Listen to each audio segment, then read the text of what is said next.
Cuando la electricidad comenzó a expandirse a finales del siglo XIX, nadie pensaba en algo tan cotidiano como el enchufe. La prioridad era simple y urgente: llevar energía eléctrica a fábricas, calles y hogares lo más rápido posible. Cada país, e incluso cada ciudad, desarrolló sus propios sistemas eléctricos según sus necesidades, recursos y conocimientos técnicos del momento. No existían estándares internacionales ni una visión global. La electricidad era una novedad experimental y peligrosa, y cada solución se diseñaba para resolver problemas inmediatos, no para unificar al mundo. En esos primeros años, muchos aparatos eléctricos se conectaban directamente al cableado, sin enchufes ni tomas estandarizadas. Cuando comenzaron a aparecer dispositivos portátiles como lámparas, planchas y ventiladores, surgió la necesidad de conexiones más prácticas y seguras. El problema fue que cada fabricante y cada país empezó a diseñar su propio tipo de clavija,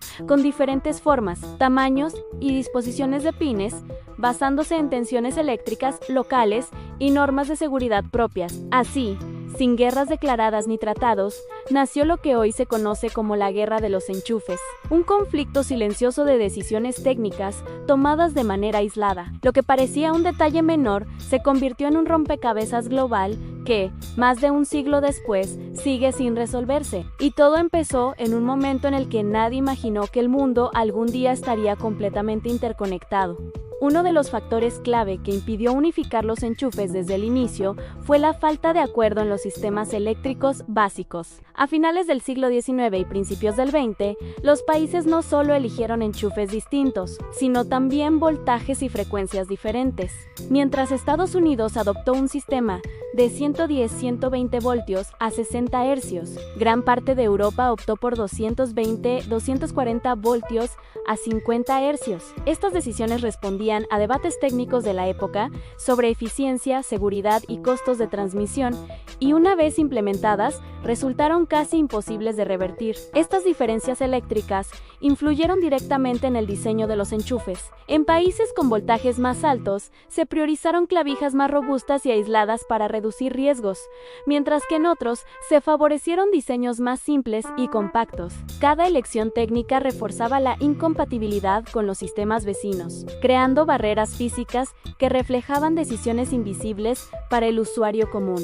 Con el crecimiento de la electrificación doméstica, los gobiernos comenzaron a regular sus propios estándares nacionales. En lugar de coordinarse internacionalmente, cada país consolidó su sistema para proteger inversiones ya realizadas en infraestructura. Así, el desacuerdo dejó de ser solo técnico y pasó a ser económico y político, cerrando aún más la puerta a una estandarización global temprana. A medida que la electricidad se popularizó en los hogares, los fabricantes de aparatos eléctricos vieron en los enchufes una oportunidad comercial. A principios del siglo XX, muchas empresas patentaron sus propios diseños de clavijas y tomas de corriente, buscando asegurar compatibilidad exclusiva con sus productos. Esto significaba que un electrodoméstico solo funcionaba correctamente con el enchufe específico del fabricante, obligando al consumidor a permanecer dentro de una misma marca o sistema.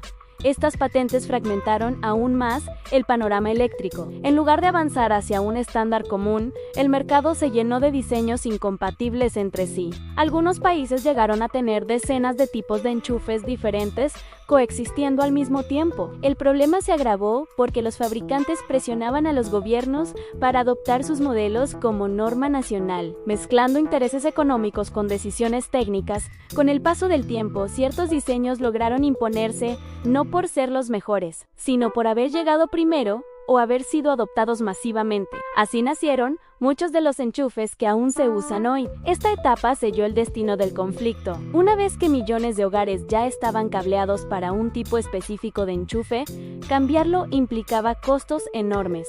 La guerra de los enchufes ya no podía detenerse, solo podía expandirse.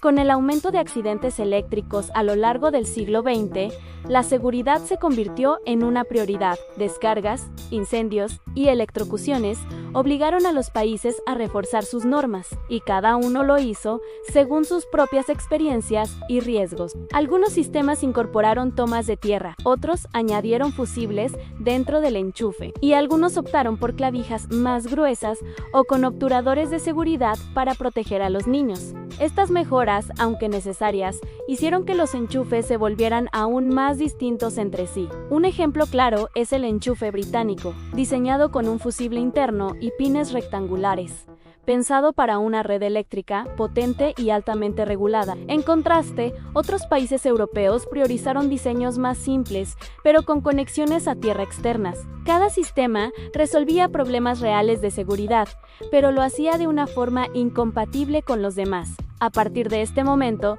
el desacuerdo dejó de ser una simple cuestión de conveniencia y se volvió un tema de confianza. Cada país consideraba su sistema como el más seguro para su población, y adoptar uno extranjero implicaba aceptar riesgos legales y técnicos. Así, la diversidad de enchufes se consolidó no como un error, sino como una suma de soluciones locales que el mundo nunca logró unificar.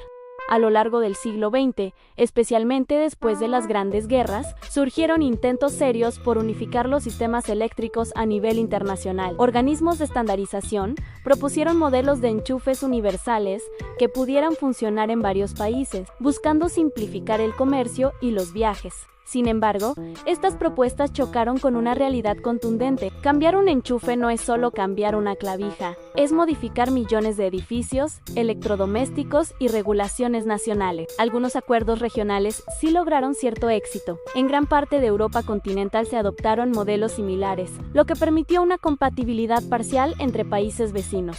Pero incluso allí persistieron variaciones importantes que impidieron una verdadera unificación. Cada pequeño ajuste técnico, por mínimo que pareciera, volvía incompatible el sistema con otros ya existentes. Además, los fabricantes y gobiernos no estaban dispuestos a asumir los costos de una transición completa. El riesgo económico, sumado a la ausencia de un beneficio inmediato para la población local, hizo que los proyectos de enchufes universales quedaran archivados. La guerra de los enchufes no se resolvió por falta de ideas, sino porque el precio de ponerse de acuerdo resultó demasiado alto. Con la globalización y el aumento masivo de los viajes internacionales, a finales del siglo XX, el problema de los enchufes dejó de ser técnico y se volvió cotidiano. Personas que cruzaban fronteras con laptops, secadoras o cargadores descubrieron que la electricidad existía, pero no era accesible. En lugar de resolver el conflicto de raíz, el mundo optó por una solución práctica y temporal. Los adaptadores, estos pequeños dispositivos, se convirtieron en el símbolo silencioso de la falta de acuerdo global. Los adaptadores permitieron que los distintos sistemas coexistieran sin obligar a nadie a cambiar su infraestructura. Sin embargo, también evidenciaron el fracaso de la estandarización. No convierten voltaje ni frecuencia, solo la forma del enchufe, lo que provocó innumerables aparatos dañados y accidentes cuando se usaban incorrectamente. Aún así, el mercado los adoptó como una solución aceptable, reforzando la idea de que el problema podía parcharse en lugar de resolverse. Mientras tanto, los fabricantes comenzaron a diseñar cargadores y dispositivos capaces de soportar múltiples voltajes, trasladando la complejidad del sistema al interior de los aparatos. Esto alivió al consumidor, pero consolidó la fragmentación. Si los dispositivos ya se adaptaban solos, ¿para qué cambiar los enchufes del mundo? Así, la guerra de los enchufes entró en una etapa de tregua incómoda, sostenida no por acuerdos, sino por soluciones improvisadas. Detrás de la diversidad de enchufes no solo hay razones técnicas, sino también decisiones políticas y de soberanía. Para muchos países, el sistema eléctrico se convirtió en parte de su infraestructura estratégica, comparable a carreteras, ferrocarriles o telecomunicaciones. Cambiar el tipo de enchufe implicaría depender de normas externas, fabricantes extranjeros y certificaciones internacionales, algo que muchos gobiernos prefirieron evitar. Mantener un estándar propio significaba control, autonomía y protección de la industria nacional. Además, los códigos eléctricos están ligados a leyes de construcción, seguros, responsabilidades legales y normas de seguridad muy estrictas. Adoptar un enchufe extranjero no es solo importar una clavija distinta, sino reescribir regulaciones completas y asumir riesgos legales si algo falla. Por eso, incluso cuando algunos sistemas demostraron ser más eficientes o seguros, otros países optaron por conservar el suyo, priorizando estabilidad sobre compatibilidad global. En este punto, la guerra de los enchufes dejó de ser un problema que alguien quisiera resolver activamente. No había un enemigo común ni una urgencia suficiente que justificara el costo político y económico de un cambio mundial. Cada país se acomodó a su propio sistema y el desacuerdo se normalizó, convirtiéndose en una característica permanente del mundo moderno.